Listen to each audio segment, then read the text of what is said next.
confiando en su poder eterno, no me afano ni me da temor.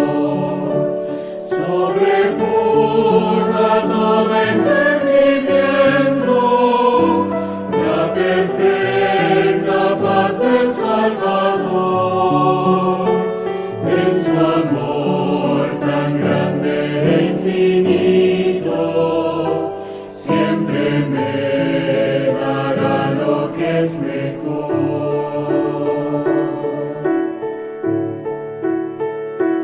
Día en día Cristo me acompaña y me brinda dulce comunión.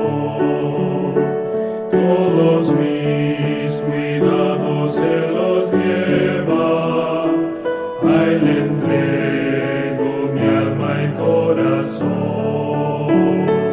No hay medida del amor supremo, de mi bondadoso y fiel pastor. Él me suple lo que necesito, pues el pan de vida es mi Señor.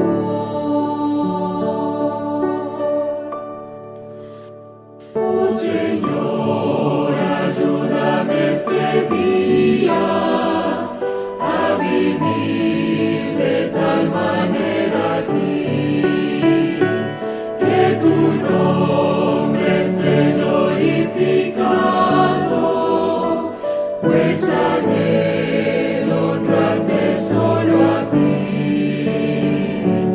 Con la diestra de tu gran justicia me sustentas en la turbación.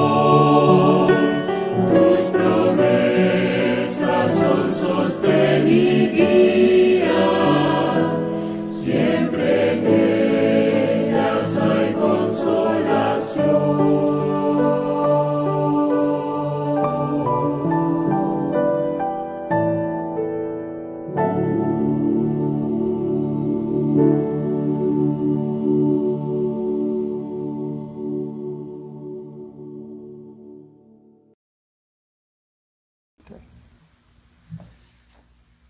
Una vez más, sean bienvenidos a la programación de los 40 días de oración con nuestro lema, el último llamado a la salvación.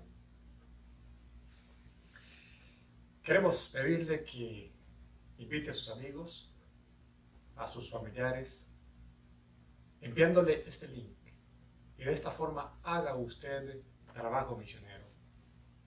Sus familiares, sus amigos se lo van a agradecer si ellos conocen más de la palabra del Señor y así poder ellos también alcanzar la salvación. Quiero decirles que esta noche queremos agradecerle a nuestro hermano pastor Carlos Linares por el mensaje que nos compartió la noche de ayer con el tema El clamor de medianoche, la primera parte. Realmente fue un interesante mensaje que nos ayudó a reflexionar y a meditar de cuál debe ser nuestra actitud hacia Dios hoy en el tiempo en que vivimos. Hoy nosotros vamos a continuar nuestra programación teniendo un devocional, el cual lleva por título Abramos las ventanas del alma, con nuestra hermana desde República Dominicana, nuestra hermana Ilonka Lugo. Y después de esto seguiremos con un segmento de alabanzas y así finalizaremos con el estudio de la palabra del Señor, que hoy llevará como título El clamor de medianoche, la segunda parte, con nuestro hermano Jorge Medina. Así es que para dar secuencia a esta actividad, quiero invitarles para que también oremos. Hay una parte de las Sagradas Escrituras que dice en el libro de Mateo, capítulo 25, versículo 6 y versículo 7, lo siguiente. A la medianoche fue oída un clamor. He aquí, viene el esposo, salid a recibirle. Entonces todas aquellas vírgenes se levantaron y aderezaron sus lámparas. Teniendo reflexión en esta parte de las Escrituras, quiero invitarles para que oremos a nuestro Dios. Bendito Padre que estás en lo alto de los cielos, en nombre de nuestro amado Salvador Jesús nos presentamos ante tu augusta presencia, agradeciéndote por este momento en el cual nos disponemos a escuchar tu palabra, en el cual vamos a alabar tu nombre y queremos que nos concedas tu bendición. Queremos pedirte también en esta hora que concedas tu bendición a esta programación de los 40 días. Tu Santo Espíritu se ha derramado sobre cada predicador, cada exponente de tu palabra, cada oyente de la misma, para que tu palabra caiga en corazones como tierra buena y germinen y crezcan hasta dar mucho fruto para honor y gloria de tu nombre. Danos, oh Señor, el perdón de nuestro pecado, el perdón de nuestras ofensas. Ayúdanos a examinarnos a nosotros mismos, a escudriñar nuestro corazón, lo más íntimo de nuestra vida, de nuestra alma, para examinarnos y ver si hay alguna maldad o algún pecado que no te hayamos confesado, para que podamos confesarlo y mediante la sangre de Cristo poder recibir la paz en nuestro corazón. Danos esa paz que necesitamos, ese perdón que necesitamos para vivir sirviéndote con gozo y con alegría sin ningún impedimento de nuestra parte. Quiero rogarte, oh Señor, que derrames la lluvia tardía que has prometido enviar sobre tu pueblo, el derramamiento de tu Espíritu Santo. Solamente Él nos podrá sostener en los últimos días del gran conflicto. Solamente Él podrá darnos discernimiento espiritual para comprender la verdad y comprender tu santa palabra. Danos de tu Santo Espíritu. Bendiga la obra en este campo, del campo noreste, en donde se realiza una obra en pro de alcanzar a las almas. Bendice este campo y bendice su programación. Que tu nombre sea honrado y glorificado. Bendice, Señor, a cada oyente, a cada alma que participa de esta programación, para que reciban también ellos tu bendición y así puedan ellos gozarse y deleitarse en conocerte y en alabarte. Muchísimas gracias, oh Señor, por todo.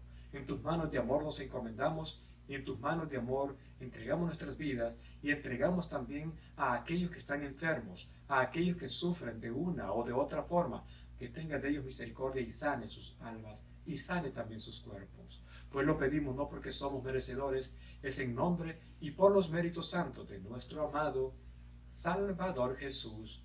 Lo pedimos, lo agradecemos y suplicamos todo. Amén. Así, una vez más, bienvenidos, que el Señor derrame abundante bendición para todos los participantes en esta programación. Amén.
Buenas noches, apreciados hermanos.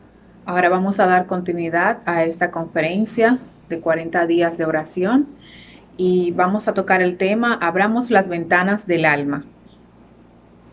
Primera de Crónicas 16, verso 11, nos dice que debemos buscar a Jehová y su poder, buscad su rostro continuamente.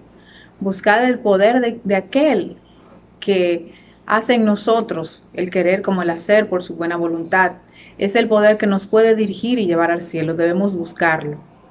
Y ahora, justamente ahora, tenemos la oportunidad de abrir las ventanas del alma hacia el cielo y cerrar las ventanas que están orientadas hacia la tierra. Ahora se está decidiendo el mundo, se está decidiendo en qué lado vamos a estar. Si estaremos en el lado de los que siguen la justicia de Cristo o si estaremos del lado más fácil. Dice que ahora es el momento cuando cada miembro de iglesia debe decir: cerraré mi corazón a todo lo que estorbe mi comunión con Cristo. Amén. Y abriré hacia el cielo las ventanas de mi alma para comprender las cosas espirituales. Amén. Que así sea en nuestros corazones y que podamos hacer un esfuerzo para hacer como nos dice esta palabra del Señor en esta noche, que abramos nuestras ventanas del alma para comprender las cosas espirituales. Pero solamente podemos comprender si escudriñamos las Escrituras, si estudiamos diligentemente la palabra del Señor. El Señor va a poner su espíritu en nosotros y va a derramar sobre nosotros su lluvia en la estación tardía. Y así solamente podremos comprender su grande amor. Los creyentes necesitan hablar con Dios con respecto a su necesidad individual del Espíritu Santo. En cada oración secreta, en cada oración debemos pedir el Espíritu Santo. Si no lo pedimos, no lo vamos a recibir, porque nuestro Padre que está en el cielo dice que debemos pedir y nos dará. Llamad y os abrirá. Si no pedimos el poder de su Santo Espíritu, no lo vamos a recibir, hermanos. Debemos desearlo, debemos pedirlo, debemos buscarlo con fervientes súplicas ante nuestro Dios. Y Él, bondadoso, nos lo va a conceder. La palabra de Dios debe ser su seguridad. Tu seguridad y mi seguridad debe ser la palabra de Dios. Todo el cielo nos está invitando a recibir en nuestras vidas los rayos del sol de justicia. Amén. Así que el cielo está haciéndonos la invitación hoy en día de todo lo que debemos hacer para nuestras vidas, para que el sol de justicia brille en nuestras vidas. Si hablamos de fe, esperanza y valor, nuestras almas se fortalecerán. Así que nuestro hablar debe ser no de las cosas comunes como hablan los incrédulos, los infieles, sino hablar de lo del cielo, hablar de esperanza, hablar de valor, darle valor a las cosas que nos rodean. Y aumentará nuestra esperanza si hablamos de cosas positivas. Dice que aumentará nuestra esperanza, nuestro valor y nuestra fe si hablamos de eso mismo. Busquemos el gran don del sol de justicia para que por medio de nosotros pueda resplandecer sobre los demás. Así que nosotros debemos buscar esa senda, como la senda de los justos que nos menciona la Biblia. ¿Cómo es la senda de los justos? La senda de los justos es como la luz de la aurora, que va en aumento hasta que el día es perfecto. Así que vamos a resplandecer, vamos a brillar. Pero ¿qué debemos hacer? Que debemos buscar el gran sol de justicia. El sol, ¿quién va a ser nuestro sol en la santa ciudad? Jesús. Ese es nuestro sol de justicia que debemos buscar con ferviente amor y oración. Busquemos al Señor para aprender a hacer sus obras en el mundo. Esto dará de nosotros prósperos misioneros, capaces de ayudar a otros a lograr una experiencia llena de esperanza y valor. Amén. Que si nosotros escudriñamos la palabra del Señor, que si buscamos este sol de justicia, vamos a estar llenos de Él. Y si estamos llenos de Él, de Jesús, vamos a hablar más de Jesús, más de Él, como dice el himno, deseamos saber, más de su gracia conocer, más de su salvación gozar, más de su dulce amor gustar. Así que el Señor nos ayude a que podamos más deseo, más de amarle, más deseo de honrarle. Vamos a buscar al Señor de todo nuestro corazón, desde mí hasta todos nosotros que estamos escuchando este programa, que el Señor nos ayude a que podamos buscar la senda de justicia. Vamos a buscar la senda de los justos, como el Señor nos dice en su palabra. Al servir al Maestro, no pasemos por alto las cosas pequeñas, el buen servicio, ser servidores a las personas que nos rodean, ayudar. Cada ser humano tiene que bordar en la trama de la vida, y si al final completa y perfecciona el modelo que se le ha dado, cada hebra debe ser trabajada cuidadosa y fielmente. Amén. La gracia de Cristo nos capacitará para bordar bien y diestramente. Nosotros somos todos la iglesia y cada miembro tiene una función. Entonces, esta gracia de Cristo nos va a capacitar para bordar bien y diestramente cada uno de los pasos y los caminos por los que debemos de andar y las pruebas que debemos de pasar para ir preparándonos para caminar hacia el cielo. Cada día debemos hacer esfuerzos diligentes para mejorar, nuestros hermanos, nuestro carácter, nuestra forma de ser, nuestra forma de actuar. Todos debemos luchar cada día para mejorar nuestras vidas espirituales. Cada día debemos subir un peldaño más en la escalera hacia el cielo, la escalera que vio Jacob, que ángeles bajaban, ángeles subían. Esa escalera representa a Cristo. Entonces, cada día debemos hacer esfuerzos diligentes para mejorar y para subir un peldaño en esa escalera que representa a Jesús. Cada día debemos emplear nuestra inteligencia cristiana para fortalecer al débil y animar al desalentado. Amén. Que el Señor nos ayude a ser verdaderos misioneros para la honra y gloria suya. Cada alma tendrá que pasar por una gran prueba.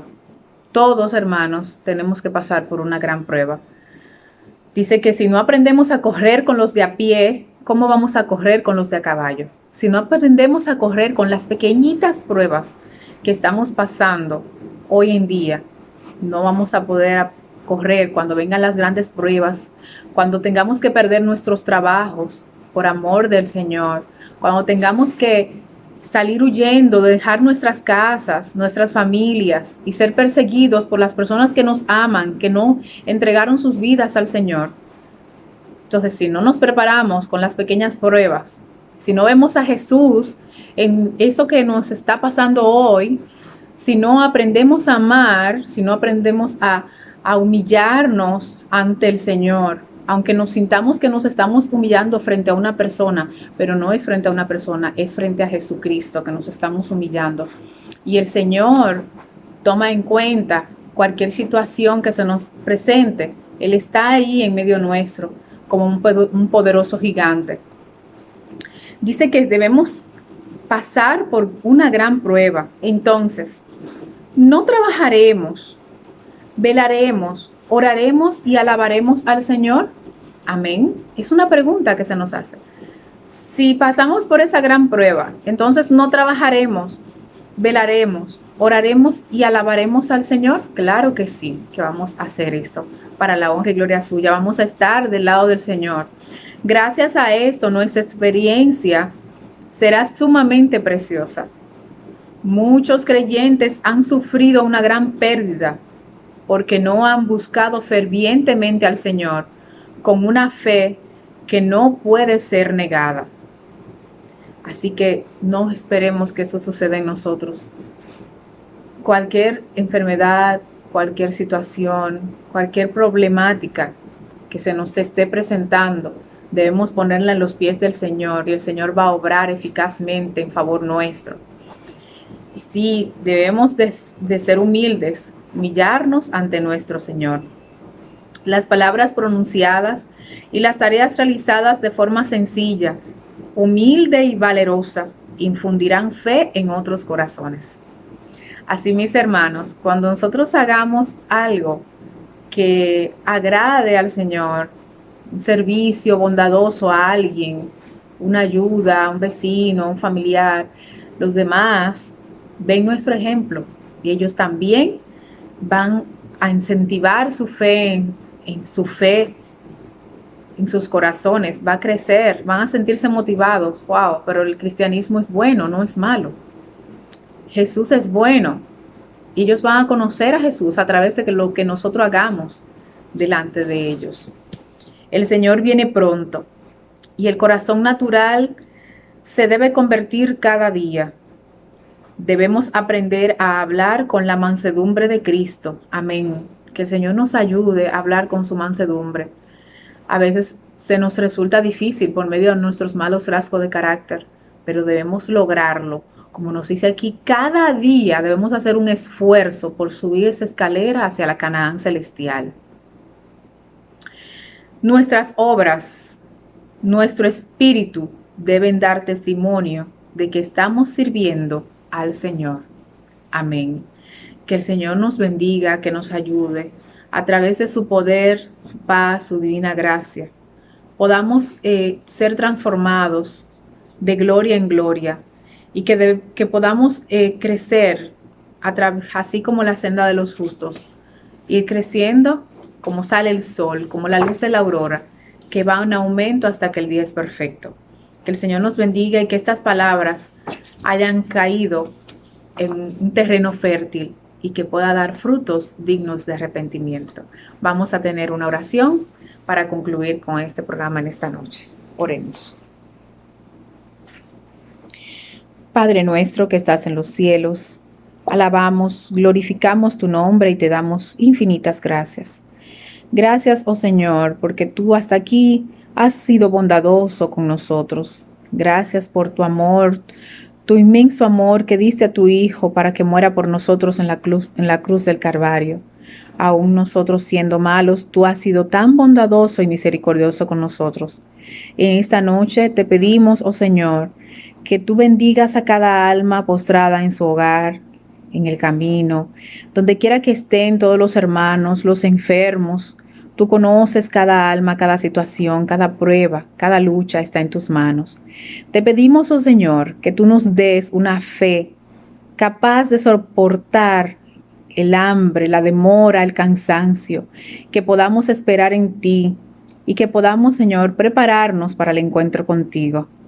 Danos del poder de tu Santo Espíritu, que tu Santo Espíritu sea derramado en cada uno de nosotros y que tenga poder, Señor, para que nosotros podamos hablar fervientemente a toda nación, tribu, lengua y pueblo, que podamos predicar el Evangelio a aquellas almas que no te conocen, que podamos ser ejemplo también con nuestro carácter y motivar a aquellos que tienen débil fe para que puedan también venir a tus pies a través de nuestro ejemplo. Perfecciona nuestros rasgos de carácter y ayúdanos, Señor, a prepararnos para el encuentro contigo. Bendícenos, guárdanos, danos una noche feliz y un sueño restaurador. Estos favores te los pedimos en el dulce nombre de Jesús. Amén. Amén.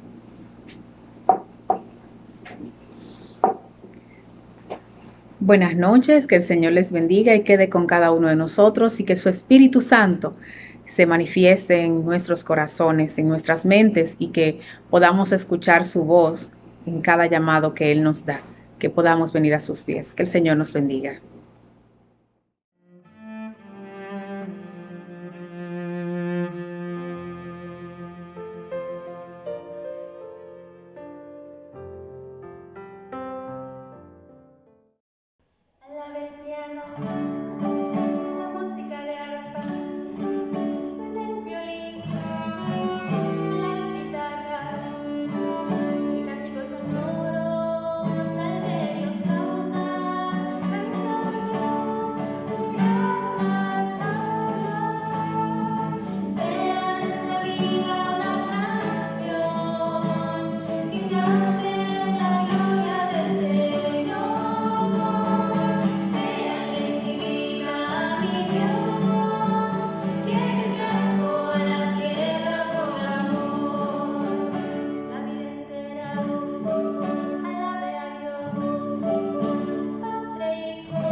Salmo 88. Oh Dios, Dios de mi salvación, día y noche clamo delante de ti. Llegue mi oración a tu presencia, inclina tu oído a mi clamor. Porque mi alma está hastiada de males y mi vida cercana al Seol. Soy contado entre los que descienden al sepulcro, soy como hombre sin fuerza, abandonado entre los muertos, como los pasados a espada que yacen en el sepulcro, de quienes no te acuerdas ya, y que fueron arrebatados de tu mano.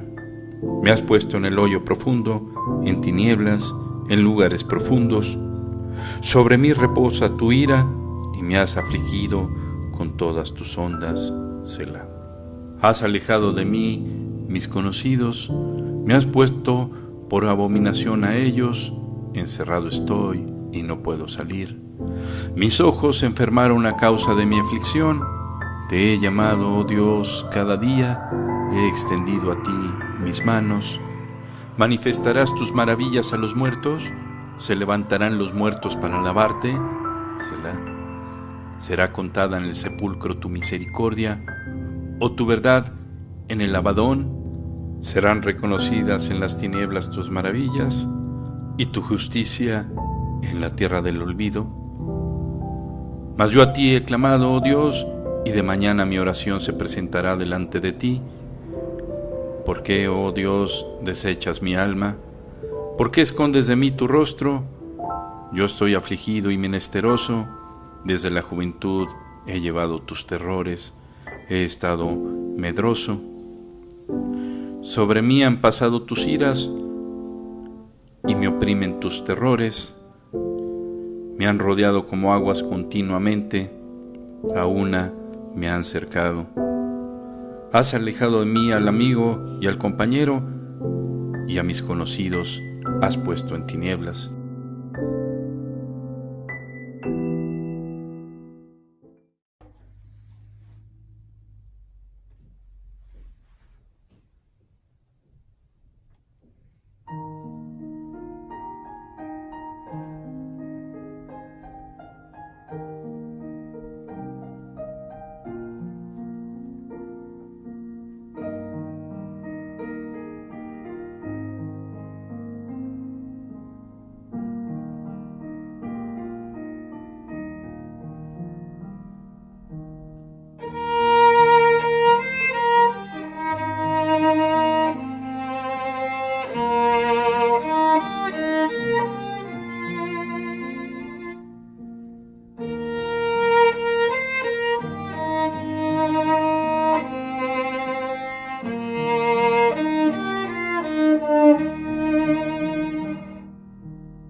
Mira, cristiano, la hermosa planta que va tocando con su tallo el suelo, mas va creciendo y creciendo como si quisiera remontarse al cielo. Mira en su nido el tímido polluelo que apenas batir con sus alas puede, mas va creciendo y creciendo hasta el día en que se atreve a desafiar las nubes con su incansable vuelo. Mira nacer tranquilo y rumoroso el cristalino y plácido arroyuelo, mas va creciendo y creciendo y se transforma atravesando el mundo en un río grande, potente y caudaloso. Mira nacer el sol por el oriente, con una débil luz radiante y bella, mas va creciendo y subiendo y va cambiando su fulgor de estrella en una gran lumbrera luminante y diamantina. Y tú, cristiano, tú que tienes vocación tan santa de vivir un día con tu Dios ahí en el cielo, tú tienes que crecer como la planta, tú tienes que crecer como el polluelo, tú tienes como el sol el ser brillante, iluminando con tu luz al caminante, como un gran río enverdeciendo valles y a los perdidos agua viva darles. Crece, cristiano, cristiano, crece, hasta que puedas remontarte al cielo, hasta que puedas desafiar las nubes, hasta que puedas como un gran río saciar las almas que tu Dios te manda. Crece, cristiano, cristiano, crece, hasta que llegues a la misma imagen de Dios.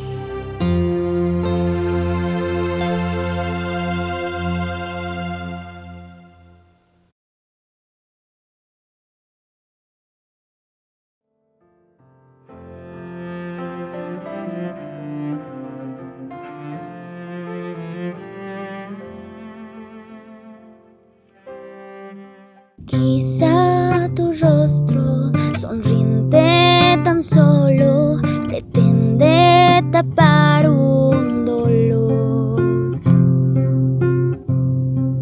mientras tu cuarto se inunda de llanto y el viento la luz apagó. Sal y verás una estrella fugaz, no todo perdido está, que la luz brillará en tu rostro, que la noche muy pronto se irá, que el sol aparecerá y un arco iris se verá. El mañana será mejor.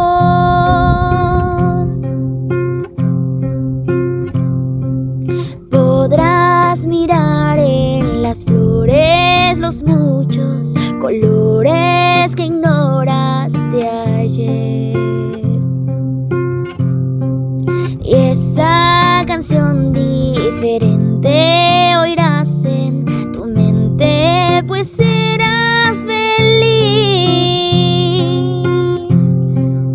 Y cuando mires atrás sonreirás y exclamarás: fuiste tú, mi Jesús, quien me dio nuevo rostro, que mi noche por gozo cambió, quien su sangre derramó para darme salvación, quien alegra mi corazón, y la luz brillará en tu rostro, y la noche muy pronto se irá, el sol aparecerá y un arco iris se verá. El mañana será mejor.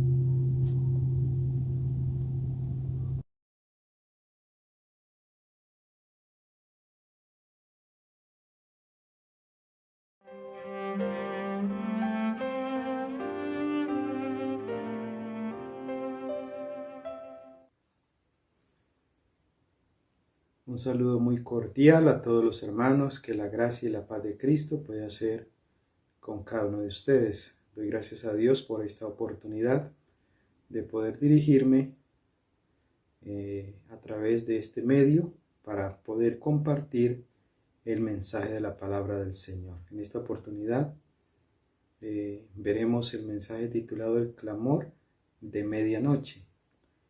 Espero que este mensaje sea de gran bendición para cada uno de nosotros en relación con lo que experimentó el pueblo adventista durante aquel tiempo cuando sufrieron el gran chasco. La palabra de Dios nos dice en Apocalipsis 14, 6 y 7: vi otro ángel volar en medio del cielo que tenía el evangelio eterno para predicarlo a los moradores de la tierra y a toda nación, tribu, lengua y pueblo, diciendo en alta voz: temed a Dios y dadle gloria, porque la hora de su juicio ha llegado, y adorad a aquel que hizo el cielo y la tierra, el mar y las fuentes de las aguas. Aquí vemos pues que estos ángeles están representando al pueblo de Dios. Dice la pluma inspirada en Maranata, la página 71: nadie oye la voz de estos ángeles, porque son un símbolo para representar al pueblo de Dios que trabaja en armonía con el universo del cielo. También dice otro aparte inspirado que este mensaje es declarado parte del Evangelio eterno. La predicación del Evangelio no ha sido encargada a los ángeles como tal, sino a los hombres. Pero la proclamación misma del Evangelio es llevada a cabo por los siervos de Dios en la tierra. Así que el Señor llamó a un agricultor íntegro, de corazón recto, que había llegado a dudar de la autoridad divina de las Sagradas Escrituras, pero que deseaba sinceramente conocer qué cosa era la verdad. Fue así como este hombre, especialmente escogido por Dios, fue usado para dar principio a la proclamación de la segunda venida de Cristo. Su nombre, Guillermo Miller. Dice, hermanos, que la primera conferencia que hizo Guillermo Miller fue seguida de un gran despertar religioso. Durante la primera conferencia que él predicó, 30 familias enteras, menos 2 personas, fueron convertidas, y ahora se le instó a él a que hablase en otros lugares. Y casi en todas partes su trabajo tuvo por resultado un gran reavivamiento, un avivamiento de la obra del Señor. Los pecadores se convertían, los cristianos renovaban su consagración a Dios, y los incrédulos eran inducidos a reconocer la verdad de la Biblia y de la religión cristiana. Así que fue una gran obra la que este hombre, usado por el Espíritu Santo, empezó a realizar. En casi todas las ciudades se convertían los oyentes por docenas y hasta por centenares. En muchas poblaciones se le abrían las puertas de par en par en las iglesias protestantes de casi todas las denominaciones, y las invitaciones para trabajar en ellas le llegaban generalmente de los ministros de diversas congregaciones. Y dice que en algunas de estas grandes ciudades sus labores hicieron extraordinaria impresión. Hubo taberneros que abandonaron su tráfico y convirtieron sus establecimientos en salas de culto. Entonces se cerraban las tabernas y allí se predicaba el Evangelio referente a la segunda venida de Cristo. Dice también que los garitos eran abandonados incrédulos, deístas, universalistas y hasta libertinos, de los más perdidos, algunos de los cuales no habían entrado en ningún lugar de culto desde hacía años, se convertían. Entonces fue una gran obra, una manifestación maravillosa del poder de Dios. También nos señala que este movimiento, conocido como el movimiento adventista, tuvo su obra en Europa como también en América. Hubo hombres de fe que escudriñaron las Escrituras y llegaron a la conclusión que la venida del Señor Jesús estaba cercana. Por lo tanto, Guillermo Miller y sus colaboradores, a ellos les fue encomendada la misión de predicar la amonestación, especialmente en los Estados Unidos de Norteamérica. Dicho país vino a ser el gran centro del gran movimiento adventista.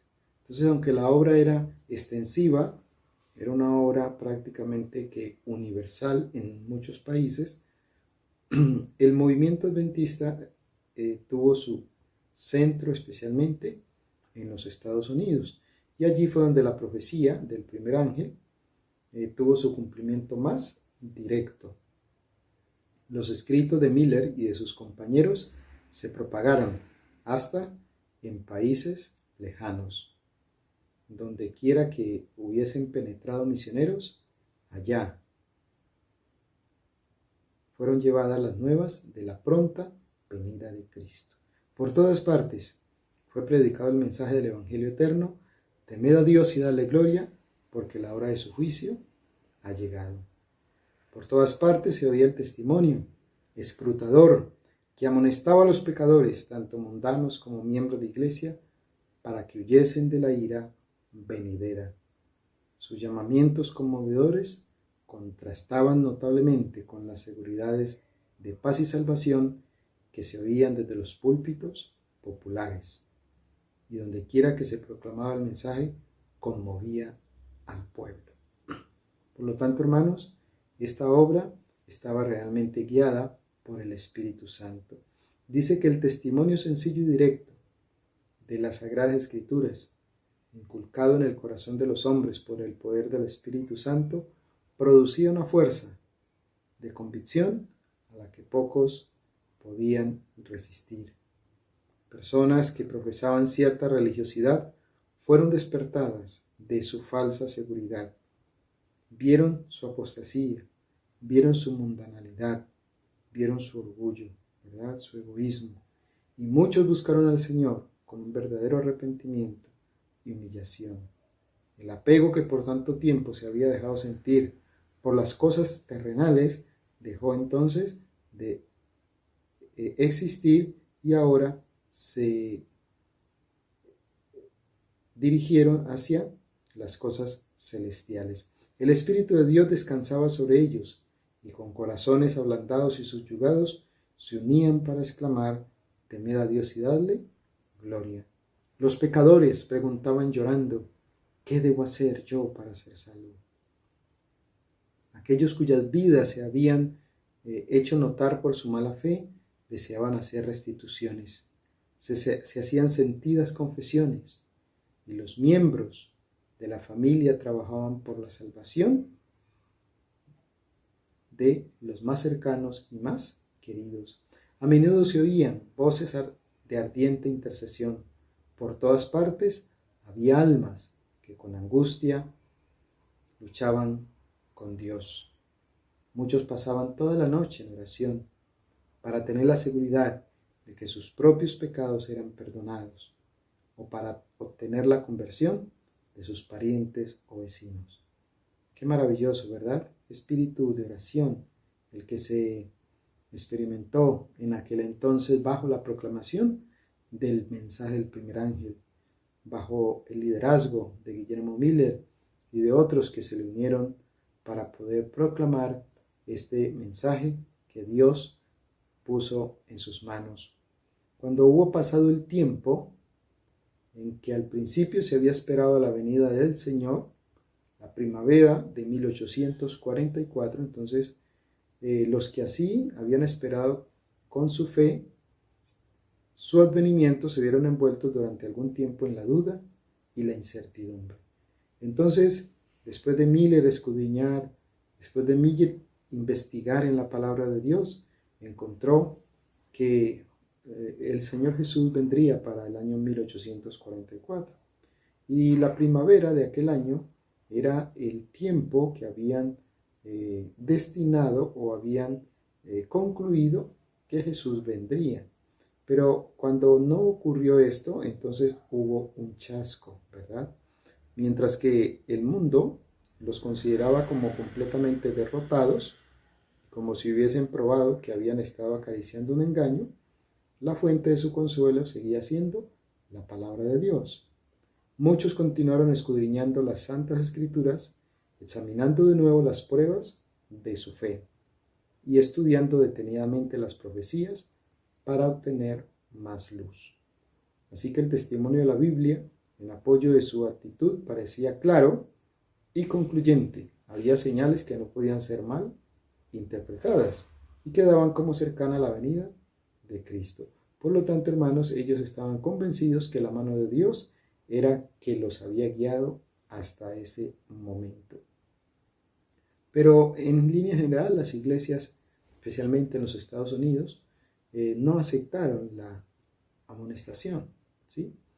Y al rechazar esta amonestación del primer ángel, ellos rechazaron los medios por los cuales Dios había provisto para la redención de ellos. Dice, despreciaron al mensajero misericordioso que habría enmendado los males que los separaban de Dios, y con mayor ardor volvieron a buscar la amistad del mundo. Tal era la causa del terrible estado de mundanalidad, apostasía y muerte espiritual que imperaba en las iglesias en 1844.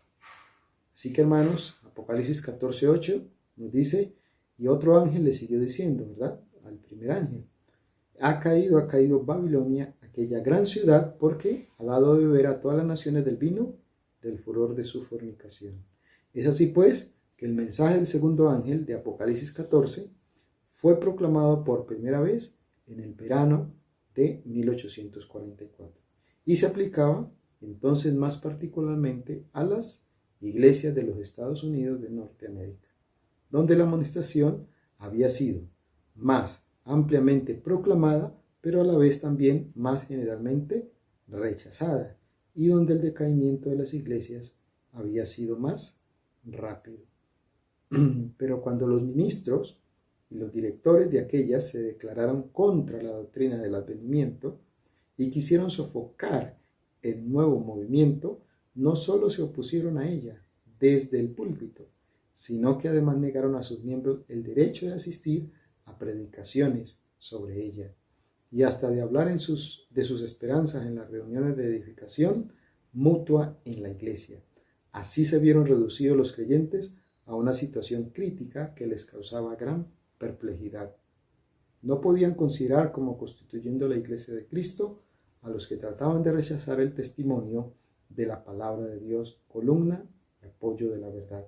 De ahí que se sintiesen justificados para separarse de la que hasta entonces fuera su comunión religiosa. Por lo tanto, hermanos, en el verano de 1844, cerca de 50,000 personas se separaron de las iglesias. Esto nos demuestra, pues, cuál fue la obra que llegó a ser el mensaje proclamado también allí en el verano de aquel año de 1844, el mensaje del segundo ángel. La profecía, hermanos, también declara que habría de ocurrir allí un cumplimiento de Mateo 25. Allí se nos presenta la parábola de las 10 vírgenes. Dice la Biblia, capítulo 25 de San Mateo, versículo 1 al 10, que el reino de los cielos será semejante a 10 vírgenes que tomando sus lámparas salieron a recibir al esposo. 5 de ellas eran prudentes y 5 insensatas. Las insensatas tomaron sus lámparas no tomando consigo aceite, mas las prudentes tomaron aceite en sus vasos juntamente con sus lámparas. Y tardándose el esposo, cabecearon todas y se durmieron. Pero a la medianoche fue oído un clamor: He aquí el esposo viene, salid a recibirle. Entonces todas aquellas vírgenes se levantaron y aderezaron sus lámparas. Y las insensatas dijeron a las prudentes: Danos de vuestro aceite, porque nuestras lámparas se apagan. Mas las prudentes le respondieron diciendo: No sea que no haya suficiente para nosotras y vosotras, y más bien a los que venden y comprad para vosotras. Y entre tanto que ellas iban a comprar, vino el esposo, y las que estaban apercibidas entraron con él a las bodas, y se cerró la puerta. Así que, hermanos, la parábola de las 10 vírgenes de Mateo 25 ilustra entonces lo que experimentaron también los adventistas en aquel tiempo. Se comprendía que la venida de Cristo, anunciada por el mensaje del primer ángel, estaba representada por la venida del esposo. Entonces, cuando se predicó el mensaje del primer ángel, allí se cumplió la venida del esposo descrita en Mateo capítulo 25. La extensa obra de reforma que produjo la proclamación de su próxima venida correspondía a la salida de las vírgenes. Así que la salida de las vírgenes correspondía a la obra de reforma que produjo la proclamación de la pronta venida del Señor.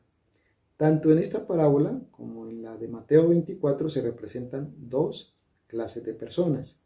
Unas y otras habían tomado sus lámparas, la Biblia, y a su luz salieron a recibir al esposo.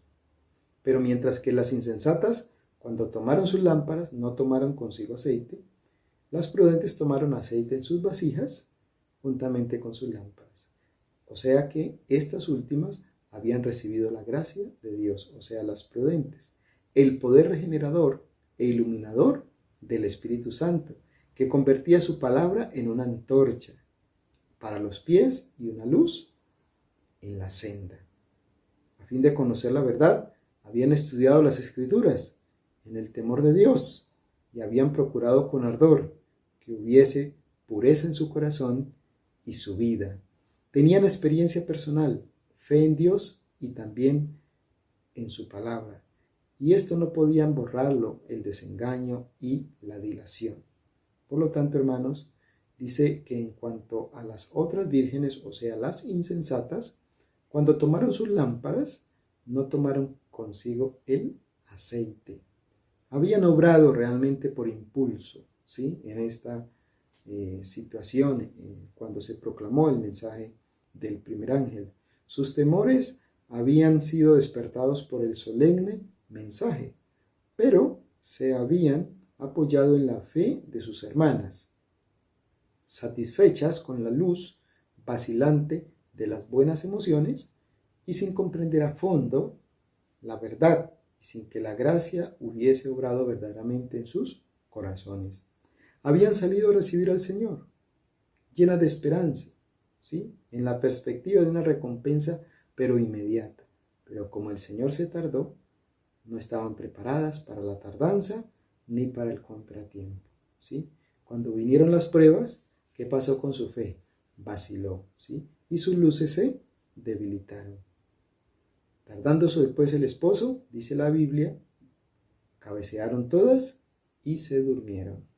La tardanza del esposo representa la expiración del plazo en que se esperaba al Señor.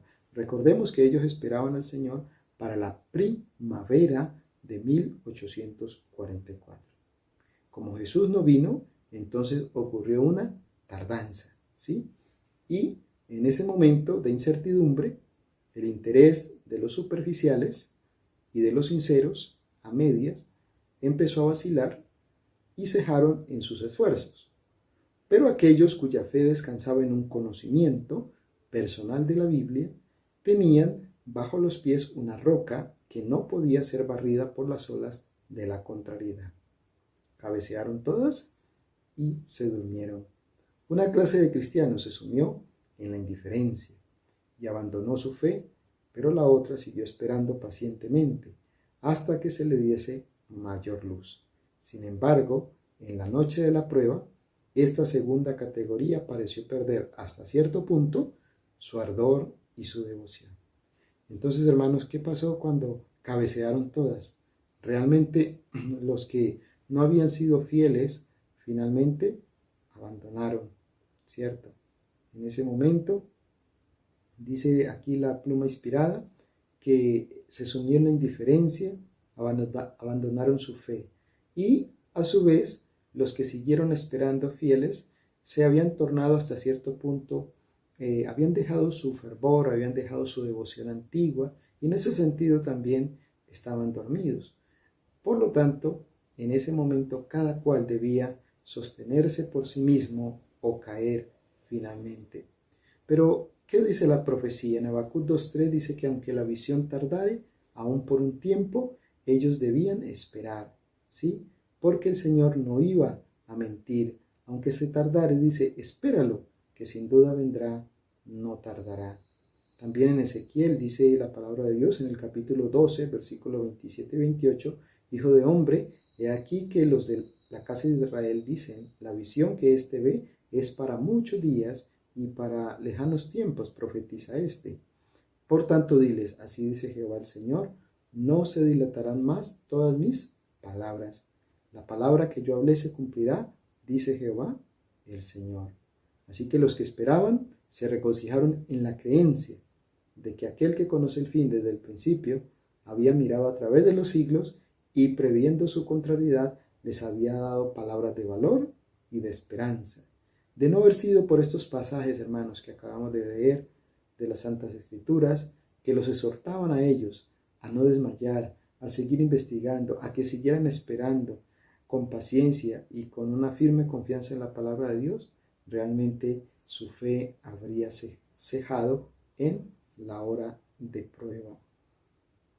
También dice la inspiración acerca de un movimiento que en aquel tiempo surgió. Se le conoce como el clamor de medianoche. Surgió justamente allí, en el verano de 1844. Dice la inspiración que cuando el esposo se tardó y cabecearon todas y se durmieron, ya vimos en qué consistió esto, dice que a la medianoche se oyó un grito, he aquí el esposo viene, salid a recibirle. Entonces todas aquellas vírgenes se levantaron y aderezaron sus lámparas.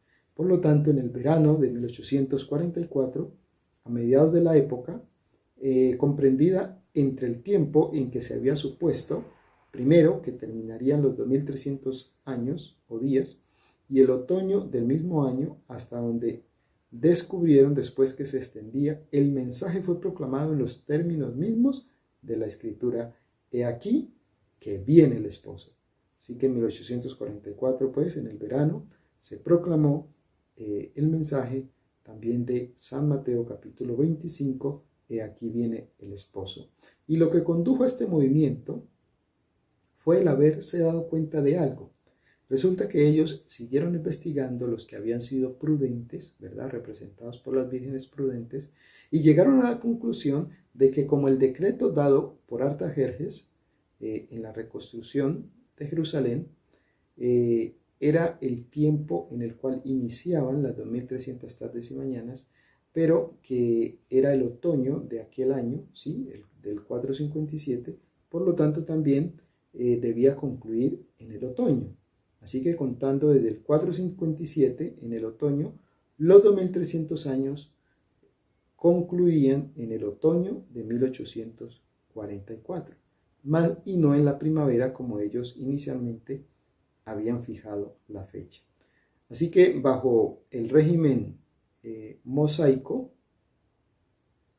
dice la pluma inspirada, la purificación del santuario, o sea, el gran día de la expiación, caía en el 10º día del 7º mes judío, ¿sí?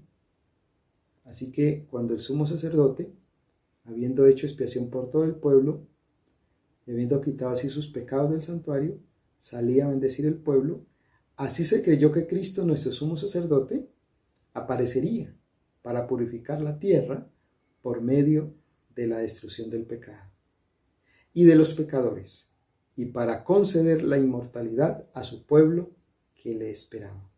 el 10º día del 7º mes, el gran día de expiación, el tiempo de la purificación del santuario, el cual en el año 1844 caía el 22 de octubre, fue considerado como el día de la venida del Señor. Entonces, hermanos, esta conclusión fue algo a la cual ellos llegaron, que Cristo vendría el 22 de octubre, pues ese año o ese día caía el otoño de aquel año.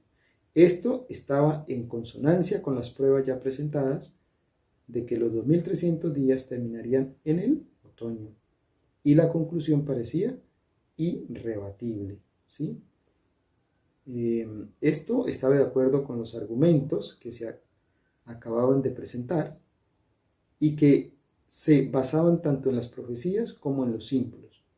Para muchos entrañaban gran poder convincente de su verdad, y el clamor de medianoche fue proclamado por miles de creyentes. Así que miles de creyentes se unieron para proclamar el mensaje: el esposo viene, salid a recibirle, ¿verdad? Como marea creciente, el movimiento se extendió por el país. Fue de ciudad en ciudad, de pueblo en pueblo, hasta lugares remotos del campo, y consiguió despertar al pueblo de Dios que le estaba esperando. Este movimiento recordaba los periodos sucesivos de humillación y de conversión al Señor que entre los antiguos israelitas solían resultar de las reconvenciones dadas por los siervos de Dios. Llevaba el sello distintivo de la obra de Dios en todas las edades. Había en él poco gozo estático, sino más bien un profundo escudriñamiento del corazón, confesión de los pecados y renunciamiento al mundo. El anhelo de los espíritus abrumados era prepararse para recibir al Señor. Había perseverancia en la oración y consagración a Dios sin reservas. Al clamar: he aquí el esposo viene, salid a recibirle, los que esperaban entonces se levantaron, ¿sí?, y aderezaron sus lámparas. Estudiaron la palabra de Dios, que es el símbolo de la lámpara, con una intensidad de interés desconocido.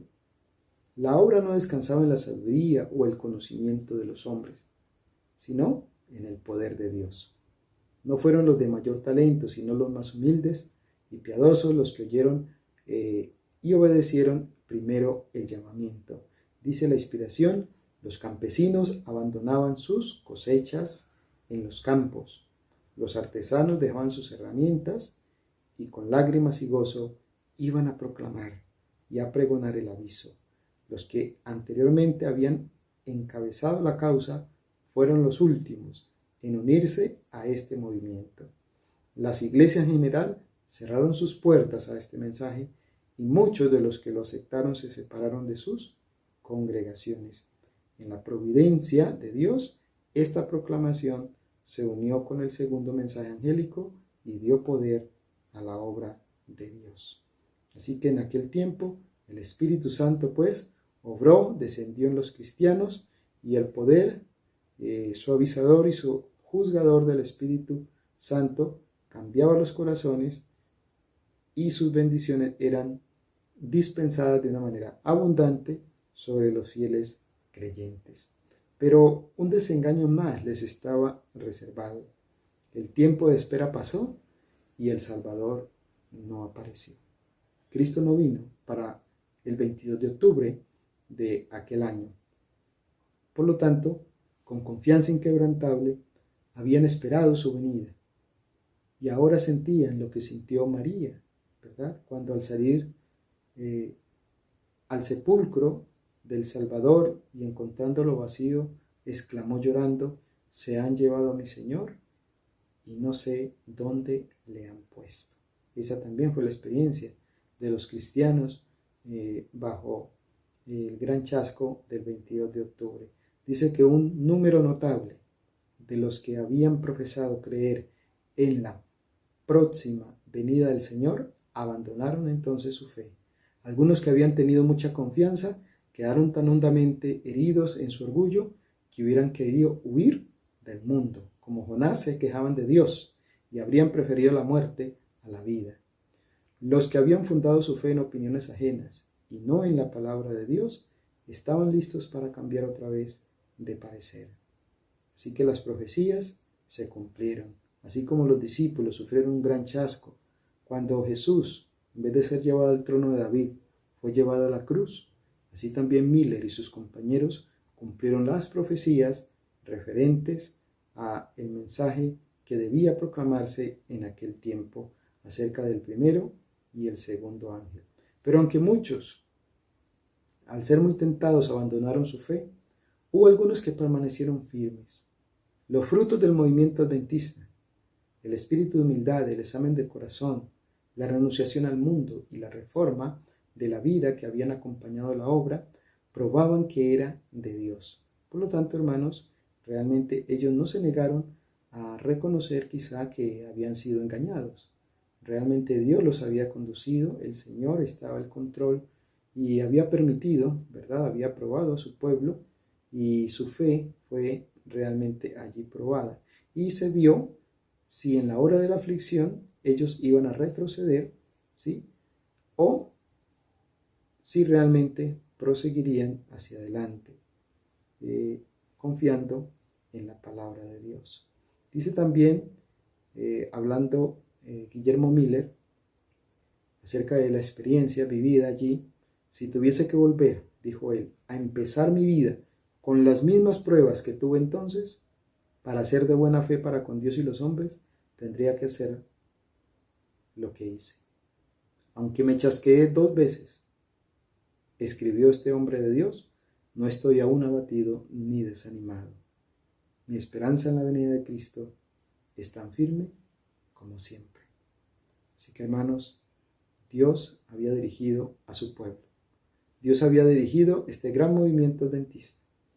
Su poder y su gloria habían acompañado la obra, y Él no permitiría que ésta terminase en la oscuridad y en un chasco, para que se la cubriese de oprobio, como si fuese una mera excitación mórbida y producto del fanatismo.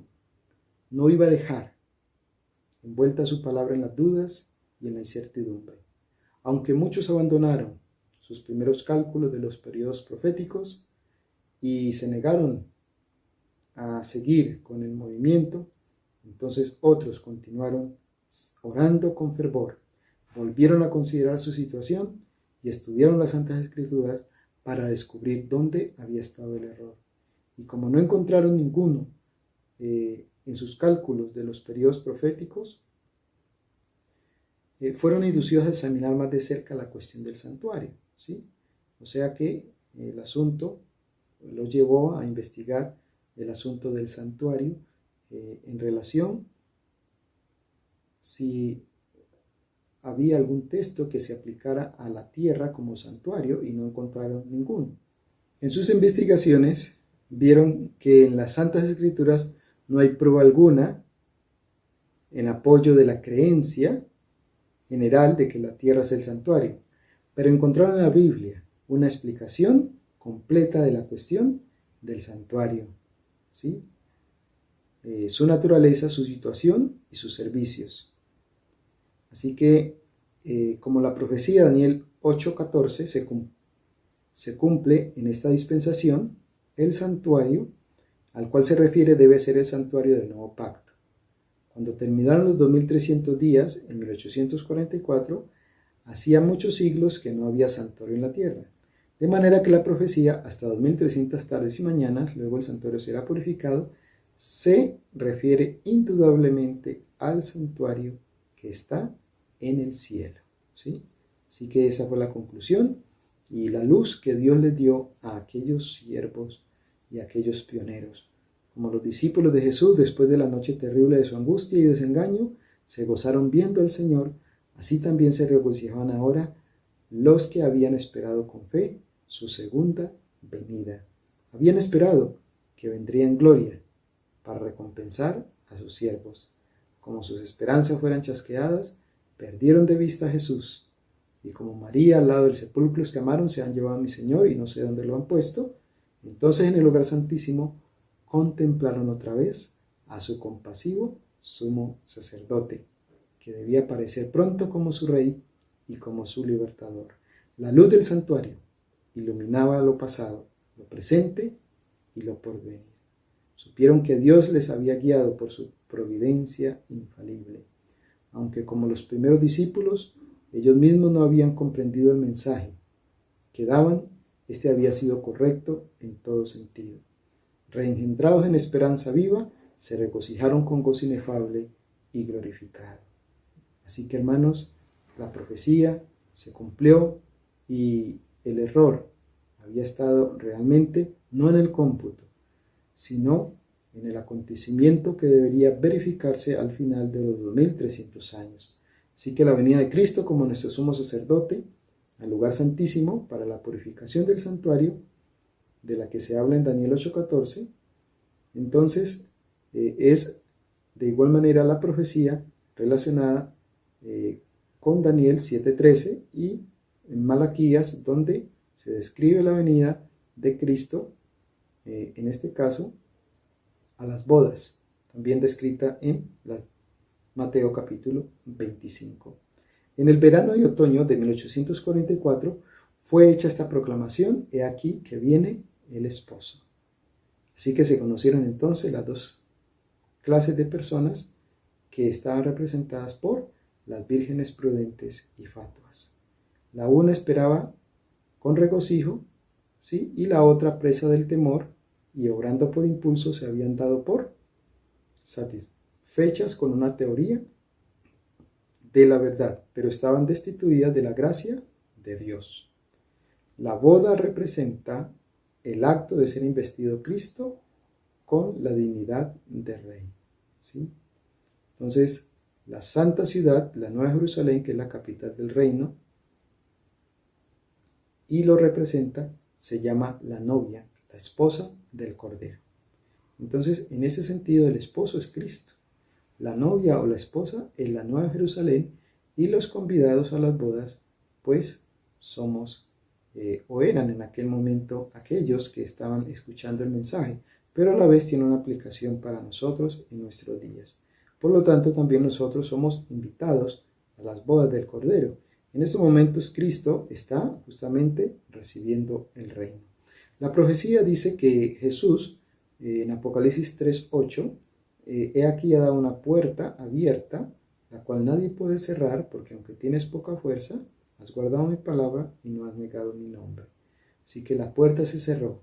La puerta, en aquel tiempo, la puerta de la esperanza y de la gracia por la cual los hombres habían encontrado durante 1800 años acceso a Dios. Pero otra puerta se les abría. Era la puerta del perdón de los pecados ofrecido a los hombres por la intercesión de Cristo en el lugar santísimo. Una parte de su obra había terminado tan solo para dar lugar a otra, ¿sí? Así que, hermanos, la proclamación "he aquí viene el esposo" en el verano de 1844 indujo a miles de personas a esperar el advenimiento inmediato del Señor. En el tiempo señalado vino el esposo, no a la tierra, como el pueblo lo esperaba, sino hasta donde estaba el anciano de días, en el cielo, a las bodas, es decir, a recibir su reino. Las que estaban preparadas entraron con él a las bodas y fue cerrada la puerta. No iban a asistir en persona a las bodas, ya que éstas se verifican en el cielo, mientras que ellas están en la tierra. Los discípulos de Cristo han de esperar a su Señor cuando haya de volver de las bodas, pero deben comprender su obra y seguirle por fe mientras entran en la presencia de Dios. En este sentido es en el que se dice que ellos van con él a las bodas. Entonces, las que estaban preparadas entraron con Cristo ¿a dónde? A las bodas. ¿Sí? La puerta se cerró. En este sentido, entonces, se cumplió pues el mensaje que decía que las que estaban preparadas entraron con él a las bodas y se cerró la puerta. Así que, hermanos, los que se juntaron o los que junto con el conocimiento de las Escrituras tenían el Espíritu y la gracia de Dios y que en la noche de su amarga prueba habían esperado con paciencia, escudriñando la Biblia en busca de más luz, fueron los que reconocieron la verdad referente al santuario y al cambio de ministerio del Salvador, y por fe le siguieron en su obra en el santuario celestial. Así que los que realmente escudriñaron la Biblia en busca de más luz, reconocieron la verdad referente al santuario, y ahora le siguieron a Jesús por la fe hasta el santuario celestial. De esa manera fue como entraron con él a las bodas. Dice un pensamiento inspirado: son los que por fe siguen a Jesús en su gran obra de expiación, quienes reciben los beneficios de su mediación por ellos, mientras que a los que rechazan la luz que pone a la vista este ministerio, no les beneficia. Entonces, solo la fe en Jesús nos hará partícipes del beneficio de la intercesión de Él en el lugar santísimo. En la parábola, todas las vírgenes salieron a recibir al esposo. Todas tenían lámparas y vasijas para el aceite. Por un tiempo parecía no haber diferencia en ellas, pero así como ocurrió en la parábola, ocurre hoy en día. Interviene un tiempo de espera y la fe es probada. Entonces, hermanos, cuando se escucha el clamor, el esposo viene, sale a recibirle, muchos no están listos. No tienen aceite en sus vasijas para las lámparas. Están destituidos del Espíritu Santo. Por lo tanto, hermanos, cuando haya terminado el examen de Cristo en el lugar santísimo, la obra del juicio investigador, cuando se haya fallado respecto de los que en todos los siglos han profesado ser discípulos de Cristo, entonces, y no antes, habrá terminado el tiempo de gracia. Y será cerrada la puerta de la misericordia. Así que las palabras, las que estaban preparadas, entraron con él a las bodas, y fue cerrada la puerta, nos conducen a través del ministerio final del Salvador, hasta el momento en que quedará terminada la gran obra de la salvación del hombre. Por lo tanto, hermanos, dice la pluma inspirada: hermanos, vuestras lámparas habrán seguramente de vacilar y debilitarse hasta apagarse en las tinieblas, a menos que hagáis esfuerzos decididos para reformaros. La invitación del Señor entonces es para que nosotros hoy podamos estar bien despiertos. Es para que podamos tener nuestras lámparas aparejadas. Es para que podamos tener nuestras lámparas ardiendo. No debemos, hermanos, en este tiempo vacilar. Debemos estar firmes en la verdad que es en Jesús, ¿verdad? De lo contrario, finalmente seremos destruidos por alguna fase del error. Dice: debiéramos estar completamente despiertos, como vírgenes prudentes que tenemos aceite en nuestras vasijas y en nuestras lámparas. El poder del Espíritu Santo debe estar sobre nosotros, y el capitán de la hueste del Señor estará a la cabeza de los ángeles del cielo para dirigir la batalla. Por lo tanto, hermanos, recordemos de dónde hemos caído. Hagamos las primeras obras y arrepintámonos.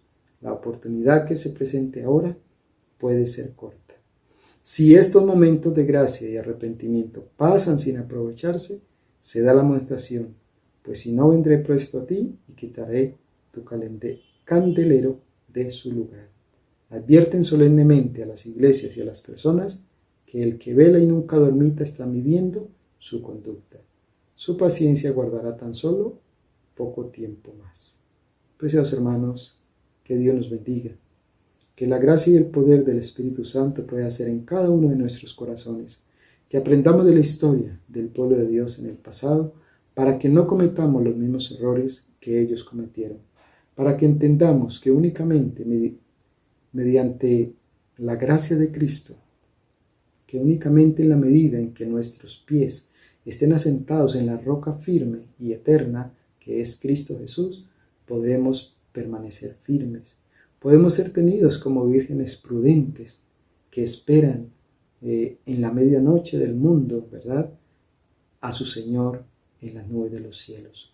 Por lo tanto, hermanos, que Dios nos bendiga, que el Señor nos dé su gracia, que no centremos nuestra fe en las experiencias de otras personas, que no creamos porque otros creen también, sino porque nosotros nos hemos convencido de que estamos en la verdad y de que Cristo está al frente de su obra.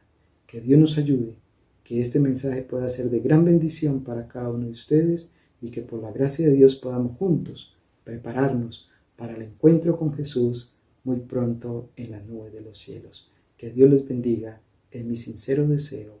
Amén.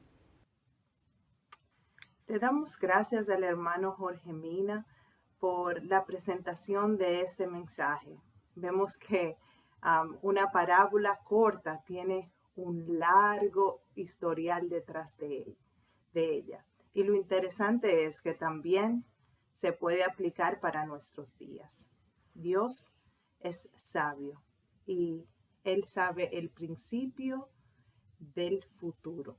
Y entonces, por eso Él nos ha dejado sus maravillosas enseñanzas en su palabra, para que podamos aprender de ella y podamos prepararnos para lo que viene. En estos momentos les voy a pedir que me acompañen a tener una oración para concluir con nuestro programa de hoy. Padre amado, te damos gracias por tus bondades para con nosotros. Al repasar la historia del adventismo, reconocemos tu bondad, reconocemos tu amor por la humanidad, porque no nos dejas a ciegas, sino que en tu palabra tú has revelado todo lo que necesitamos para nuestra salvación. Te pedimos, Padre, que nos ayudes a que podamos aferrarnos a ti como aquellos pioneros que a pesar de gran chasco que tuvieron la fe suficiente para creer en tu palabra. Pudieron investigar más a fondo y ver el error que habían cometido. Y tú en tu gran misericordia pudiste revelárselos para que no andaran a ciegas, sino que pudieran seguir hacia adelante con este gran mensaje que tú habías depositado en sus manos. Señor, hoy también tú has depositado un gran mensaje en nuestras manos y es nuestro deber llevarlo a un mundo que sufre por causa de la ignorancia, por causa del pecado. Te pedimos, Padre, que nos capacites, que nos des valor y confianza en tu poder para poder hacer este gran trabajo que tú nos has dejado. Gracias, Señor, por el privilegio y te pedimos que nos capacites para hacerlo no de acuerdo a nuestra voluntad, sino a la tuya. Síguenos dirigiendo esta noche y te pedimos por cada una de las personas que están escuchando este mensaje. Señor, tócale sus corazones y permite que ellos se alisten tras tus filas para que puedan ser instrumentos en tus manos. Gracias, Señor, te damos por estos mensajes y te pedimos que nos ayude a que no caigan en oídos sordos, sino que obren en nuestras vidas cambios necesarios para tu honra y tu gloria. Gracias por todo lo que tú haces para con nosotros y te pedimos, Señor, que nos capacites para que podamos servirte de todo corazón. En el nombre de Jesús te pedimos todas estas cosas y las que aún no sabemos pedir. En el nombre de Jesús. Amén.